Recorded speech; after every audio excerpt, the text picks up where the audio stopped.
муассисаи давлатии хона интернати пиронсолон ва маъюбони ноҳияи Ёвон соли 1995 бо ташаббус ва дастгирии ҳукумати кишварамон барои 100 нафар пирони барҷомондаю ниёзманд ва 40 нафар кӯдакони имконияташон маҳдуд таъсис ёфта барои хизматрасонии тиббӣ ва иҷтимоӣ пешбинӣ гардидааст.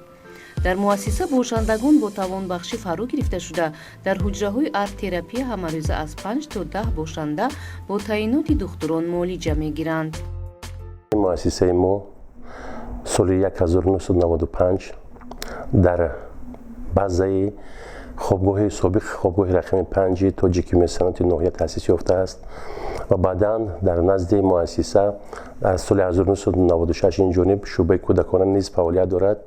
айни замон дар шӯъбаи кӯдаконаи муассисаи мо 38 нафар кӯдакони маъюб сукуна доранд. аз ин теъдод 21 нафар писарбача ва 17 нафар духтарбача сукуна доранд. бояд баён намоям ки дар шӯъба барои хизматрасонии иҷтимоии онҳо ба эътидол даровардани вазъи саломатии кӯдакон айни замон 4 нафар духтурон фаъолият менамоянд ва аз замин теъдоди 4 нафар, як нафар кӯдак, як нафар духтури педиатр, як нафар равоншинос, рӯҳшинос ва ҷарроҳи кӯдакона фаъолият мекунанд. гуфтам ба маврид аст ки дар шӯъба дар маҷмӯъ 16 нафар кормандон кор ва фаъолият карда истоданд. аз ҳамин теъдод 5 нафар ҳамшираҳои тиббӣ ва 4 нафар мураббия, боқимондаҳо кормандони ошхона ва тозакорон мебошанд. ба гурӯҳи кории мо имкон фароҳам омад то ки бо табибони маркази илмии клиникии педиатрӣ ва ҷарроҳии кӯдаконаи ҷумҳуриявӣ ба дидорбинии кӯдакони имконияташон маҳдуд рафта аз вазъи будубош ва сиҳатии онҳо бархурдор бошем. табибони гуногун соҳаи ин марказ 39 нафар кӯдакони дорои нуқсонҳои ҷисмониву ақлониро аз муоина гузаронида ба ҳар нафари онҳо ташхиси мушаххас гузоштанд. кормандони муассисаи илмии клиникии маркази педиатрӣ ва ҷарроҳии кӯдакона дар арафаи рӯзи ҳифзи кӯдакон як иқдоме пеш гирифтанд ки бахшида ба рӯзи ҳифзи ҳуқуқи кӯдакон муоинаи тиббӣ дар муассисаи давлатии хонаи пиронсолон ва маъюбони ноҳияи Ёвон гузаронанд. дар ин муассиса як гурӯҳ табибон 39 нафар кӯдакони маъюбе ки маъюбияти рӯҳонӣ доранд аз муоинаи тиббӣ гузаронданд. дар байни кӯдакон якчанд нафар касалиҳое ки мисли касалиҳои на он қадар душвор ёфта шуд ва дар баробари ин мо аз ҳолати рӯҳонии кӯдакон, ҳолати рушди ҷисмонии кӯдаконро аз назар гузарондем. тақрибан ҳозир дар ҷумҳурии Тоҷикистон 27 000 кӯдакони дорои маъюбият ҳастанд ки аз онҳо аксарияташон дар хонаҳои интернат ҷой гирифта зиндагӣ мекунанд. ҳар як кӯдаки маъюб дорои ҷаҳони худ аст ва ба лутфу меҳрубониву навозиш ниёз дорад. аксаран барои ин гуна кӯдакон дарки мафҳуми зиндагӣ ва зинда будан ниҳоят мушкилу дастнорас аст. бо амри тақдир бемору маъюб ба дунё омадаанд. вале онҳо ва волидайни эшон набояд ашки ҳасрат кунанд. бо дастгириҳои мунтазами ҳукумати кишвар зина ба зина барои тавонбахшии маъюбон тадбирҳои судманд роҳандозӣ мегардад.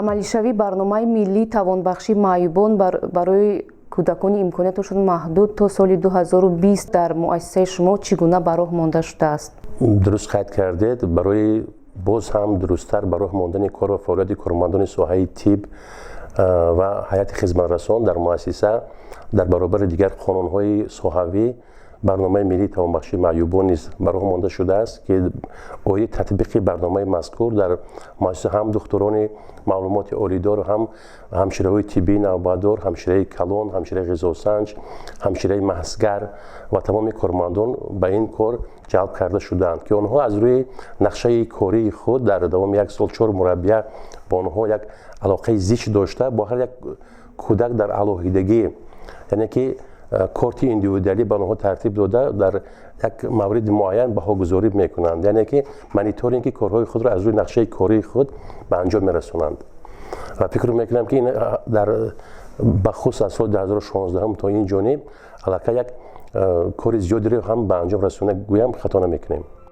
чуноне шоҳид будем кӯдакон дар ҳуҷраҳо як 3 нафарӣ зиндагӣ карда ҳуҷраҳо бо ҷиҳози зарурӣ таъмин мебошанд. 11 нафар кӯдакон маъюбони бистарӣ буда барои онҳо хизматрасонӣ аз ҷониби кормандони иҷтимоӣ инфиродӣ сурат мегирад. дар ҳуҷраҳои машғулият ин кӯдакон ҷиҳати инкишофи ақлонӣ аз ҷониби мураббиён бо возичаҳо ва ашёҳои хониш фаро гирифта шудаанд. айодати табибон ва дастовези онҳо ба кӯдакон лаҳзаҳои хушу самимӣ бахшид. ما بسیار میخواستیم که با پدر و مادران یک خواهش کنیم که اون نفرانی که پدر و مادر دارند به اویله ها برگردانده شود، چون که این کودکان هم برای از روی آموزش حالت روحانی آنها با مهر و محبت به نهایت نیاز دارند و با مهر و محبت پدر و مادر آنها به فکرم بیشتر فعال میگردند و بیشتر به جامعه همراه میشوند، چون که پدر و مادر این بیشتر با کودک تربیت خوب داده میتونند. البته کارمندان خانه اینترنت بسیار مهربانی ها میکنند، لیکن به مهربانی پدر و مادر به فکرم یگان کس نمیرسد. مرتبه دوم است که ما چنین خانه اینترنت ها تشریف میکنیم و منتظم این کار رو دوام میدیم. боздиди гурӯҳи кории табибони маркази илмии клиникӣ педиатрӣ ва ҷарроҳии кӯдаконаи ҷумҳурӣ дар арафаи рӯзи умумии ҷаҳонии ҳифзи кӯдакон амали хайру сахо ва меҳру мурувват нисбати ин табақаи осебпазири ҷомеа ба ҳисоб меравад. ин табибон барои дастгирии солимиву рӯҳии ин хурдтаракони мариз иқдом намуданд ғамхорӣ ҳамвора дидорбиниҳои минбаъдаро низ роҳандозӣ намоянд.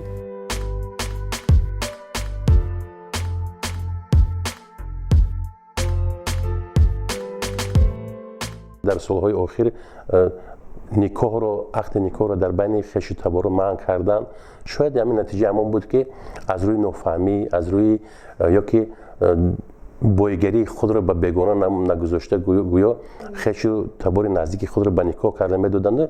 این کودکان معیوب تعداد آنها زیاد شد. ما طبیبان مرکز جمهوری علمی کلینیکی پدیاتری و جراحی کودکان برای تشخیص و معاینه کودکان معیوب خانه اینترنت ناحیه یاوان آمدیم.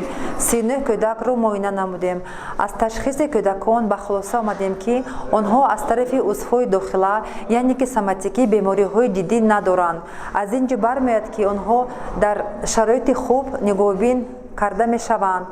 گمان میکنیم که این اقدام نیک رو از طرف جانب متخصصان ما با کودکان امکانیتش محدود در آینده ادامه میدهیم. дар ин муассиса ҳамаи шароитҳои будубош муҳайёст, вале ин кӯдакон падару модари худро интизор мешаванд, бо умед роҳи онҳоро ҷӯё ҳастанд. албатта дар ҳалқаи пайвандон дар оила сукунат доштан барои ин кӯдакони маъюб беҳтару хубтар аст. дар такя ба қонуни ҷумҳурии тоҷикистон дар бораи масъулияти падару модар дар таълиму тарбияи фарзанд муассиса бо якчанд волидайни ин кӯдакон мулоқот намуд, ки дар натиҷа фарзандони онҳо ба оила баргардонида шуданд. جهت تطبیق ماده 34 کنستیتوسیون جمهوری تاجیکستان و ماده 10 قانون جمهوری تاجیکستان درباره مسئولیت پدر و مادر و در تعلیم و تربیت فرزند، بعد از آنکه که در کنستیتوسیون جمهوری تاجیکستان تغییرات وارد کرده شد، ما پدر و مادری که مثلا در شعبه کودکان داشتگی رو دعوت کردیم و ترغیب و تشویق ماده نام برده رو برای آنها فهماندهی کردیم و جهت تامین آنها در سال 2017 هم 11 نفر، در سال 2018 هم 2 نفر به اولیای خود برگردانده شدند. با کودکان کمک های از پاکت های سانیتری گیگینی تقدیم کرده شد که این از شیره دندانشویی، صابون آن چیزی که برای کودک برای عموما هر یک نفر باید که انفرادی باشد از این چیزها تقسیم کرده شد. اشیای خانگی هم دفتر رو امی قلم کتاب که برای کودکان به نهایت یک منبع یک فرهنگ معنوی میدید یک غذای معنوی میدید نیز تقسیم کرده شدند. اکثریت کودکان میخندیدن، اونا اکثریت گپ زدن نمیتونن که میخندیدن. در خنده اونها ما دیدیم که اونها خرسند بودن. با مقصد اون که تمام کودکان از حقوقهای خود استفاده برند و ما نیز میدونیم که بسیار برنامه‌های ملی و پروتکل‌ها و اکت و پکت‌هایی که از جانب سازمان ملل متحد جهت تامین حقوقهای کودکان که آن را همچون سند بین‌المللی جمهوری تاجیکستان آن را اعتراف کرده است، ما نیز در این برابر در این جاده کارهای زیادی را به انجام رسانده ایستادیم. کودکان ما نیز به لوگوپد به سوردولوگ نیز احتیاج دارند. دستگیری این طبقه نیازمند جامعه برای هر نفری ما شخصان سالم آیین جوانمردی و انسانگرایی محسوب می‌یابد. احسانکاری و سخاوت و مروت به آنها و تامین نمودن شرایط سازگار زندگی کودکان امکاناتشان محدود امکان می‌دهد که فردا مسیر زندگی آنها در جامعه معین گردد.